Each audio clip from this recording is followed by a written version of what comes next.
Bonjour, vous regardez l'analyse d'Odoguine. Alors que les États-Unis se préparent à mener une troisième guerre mondiale contre la Russie, les Russes montrent qu'ils sont prêts pour une confrontation complète contre les États-Unis et contre l'OTAN à tout moment.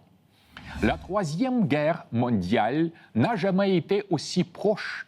Comme nous l'avons déjà dit à plusieurs reprises, l'aspect principal de cette saison politique ne concerne pas les élections, mais la guerre.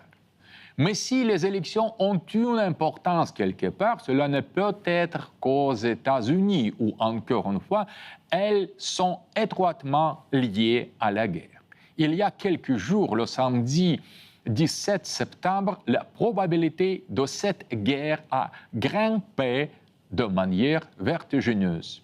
Comme nous le savons, les troupes américaines, qui n'ont jamais été invitées en Syrie d'ailleurs, ont bombardé les positions de l'armée syrienne à Deir ez-Zor. À la suite de l'attentat, au moins 60 soldats syriens ont été tués. Cette frappe était extrêmement importante pour les terroristes sion-islamistes d'ISIS qui les États-Unis conseillent et arment de façon informelle tout en prétendant les combattre. Ceci constitue le franchissement d'une ligne rouge. Bombarder les soldats syriens est une chose, mais cela signifie aussi une déclaration de guerre non seulement contre Syrie, mais aussi contre la Russie, qui se bat en Syrie du côté du gouvernement syrien légitime d'Assad.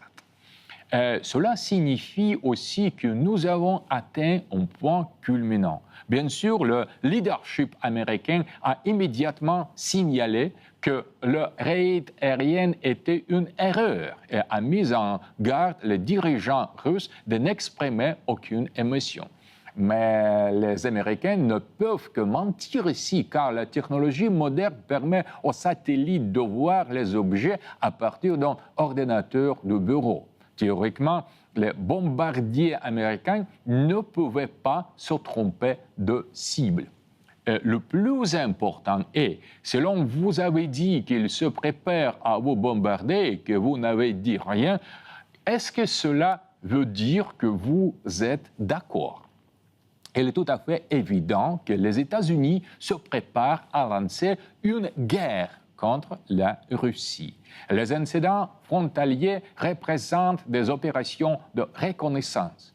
Mais comment Moscou, Poutine et le Kremlin réagiront-ils?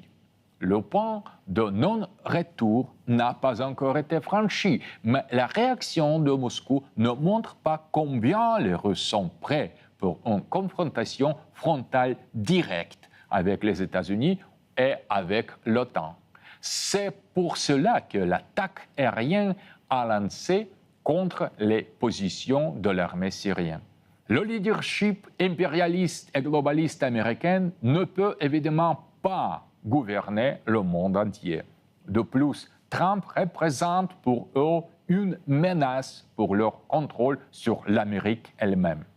Le fait que la marionnette Barack Obama est toujours en fonction et que la candidate globaliste Hillary Clinton se désintègre à vue d'œil devant les électeurs américains représente pour les élites la dernière chance de commencer une guerre. Cela leur permettrait de reporter les élections en laissant la marionnette en place ou forcer Trump, s'il devait gagner, pour commencer sa présidence dans les conditions catastrophiques. Ainsi, les élites néoconservateurs globalistes américaines ont besoin de la guerre. Et vite, avant qu'il ne soit trop tard. Si Trump obtient la Maison-Blanche, il y aura la paix et il n'y aura pas de guerre, au moins pour un avenir prévisible. Et cela signifierait la fin de l'omnipotence des élites mondialistes maniaques. Ainsi, chaque point ici est très, très grave.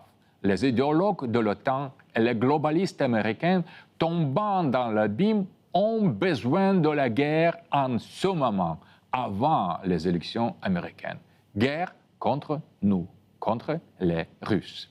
Pas tellement pour la victoire, mais pour leur processus lui-même.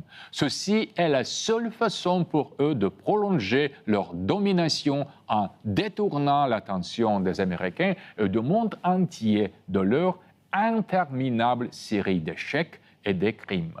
Le jeu des globalistes a été révélé. Bientôt, ils vont devoir se retirer du pouvoir et comparaître devant les tribunaux. Seule la guerre peut sauver leur peau.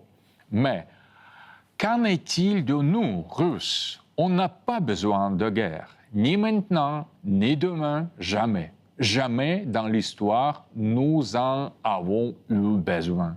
Mais nous avons constamment combattu et en fait, nous n'avons presque jamais perdu. Le coup de guerre qui nous a été imposé a été terrible et nos efforts ont été colossaux. Mais nous avons gagné et nous allons toujours gagner. Si ce n'était pas le cas, alors aujourd'hui, nous n'aurions pas un pays tellement immense et sans aucun contrôle étranger. Mais dans ce cas, nous avons besoin de gagner autant de temps que possible.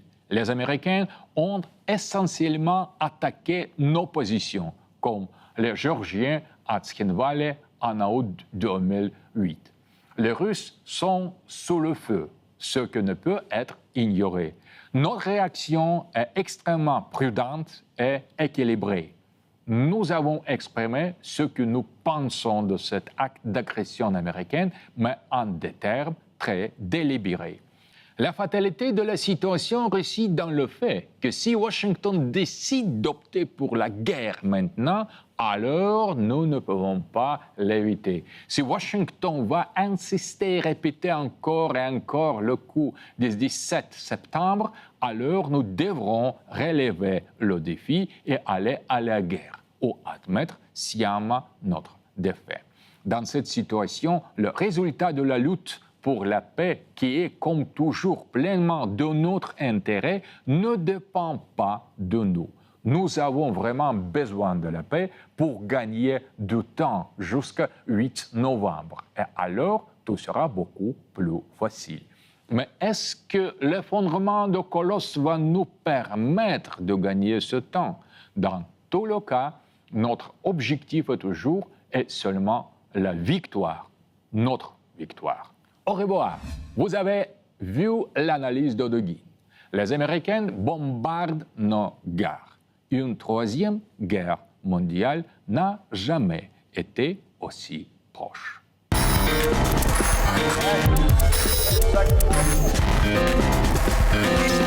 Strijd